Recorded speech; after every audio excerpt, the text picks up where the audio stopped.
Hey everyone, I'm ALFORD from MillennialHomeowner.com. At Millennial Homeowner, we help millennials become smarter, happier homeowners. Remember millennials, it's our time.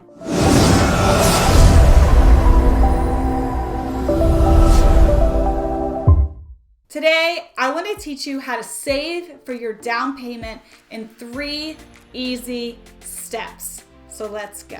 Okay, so you've decided that you want to buy a house. Congratulations. That's a big life step, a big adulting step.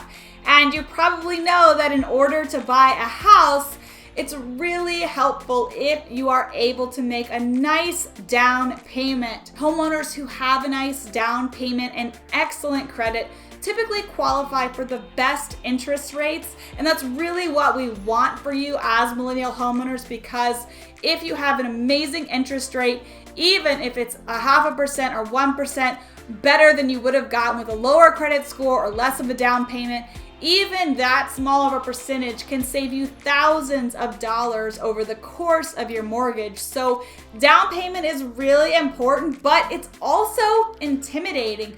For most millennial homeowners, saving for the down payment for their first house is often going to be the largest sum of money they have ever saved. So we wanted to provide you with 3 ways to save for your down payment quickly. My first tip is to open a separate savings account, preferably a high yield savings account. And this is because it's so helpful to put your savings in a different place.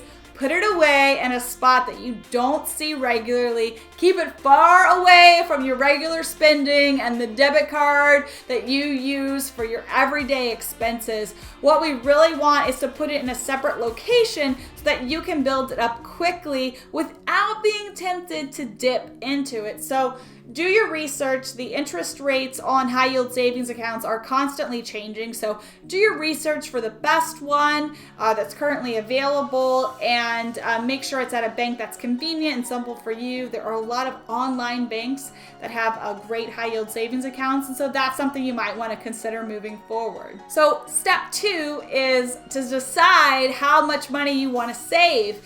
Now, the gold standard for a down payment is to be able to put down 20% of your home's value. If you're able to do that, you can avoid something called private mortgage insurance, and that is super helpful because it eliminates that extra insurance payment that you'd have to pay every month if you put down less than 20%. Now, it's not a horrible thing to put down less than 20%. Just know that you might have that extra expense of private mortgage insurance that you're going to have to pay. At Millennial Homeowner, we recommend that you put down at least 10%. And so you need to take some time to look at housing in your area, look at homes, the neighborhoods that you like, and see how much the houses that you like are going for. And this might be a time for you to take a really critical look at your own personal finances. Maybe you'll realize that, hey, with your income and your savings rate, that you will be able to afford a home in exactly the area you want with all the features that you want. But more likely than not, for most millennial homeowners, when they buy their first home, we're really not talking about buying a dream home. We're talking about buying a starter place.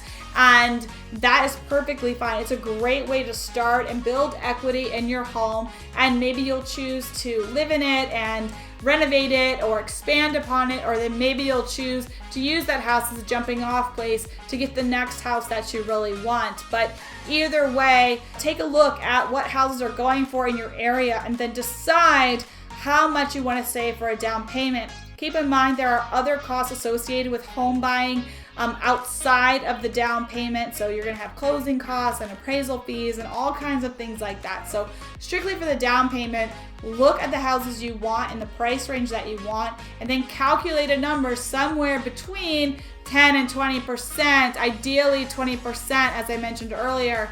And that is the goal amount. Then you work backwards and decide how long is it going to take for me to save this goal amount and the separate high yield savings account that I just opened.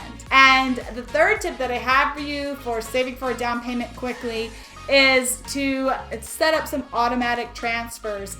again, we're really fighting our own tendencies and our own human behavior with this goal. And when you start seeing really big sums of money build up in a savings account, it's really tempting to want to use it, especially if your friend gets married and is getting married on an island somewhere and you want to go to a destination wedding, or you want to have a great Christmas, or you think of something else that you want to buy. It's so tempting when that money is building up. So hide it from yourself. Every time you get paid, set up that automatic transfer to go to that high yield savings account that's somewhere else, out of sight, out of mind, and you'll be surprised at how quickly that down payment account grows if you set up those automatic transfers. And of course, here's a bonus tip for you. If you want to build that down payment account quickly, also think about ways to make extra money. And I'll link a post that we have on Millennial Homeowner down below in the description of this video that lists several different ways that you can earn extra money so that you can add to that down payment account quicker. All right, so those are my 3 tips for building that down payment quickly. And of course, we would really appreciate it if you would subscribe to our channel and hit that like button if this information was helpful for you. And stay tuned because we have lots more videos specifically geared towards helping millennial homeowners. Once again, I'm Catherine Alford, and I'm coming to you from millennialhomeowner.com. Bye.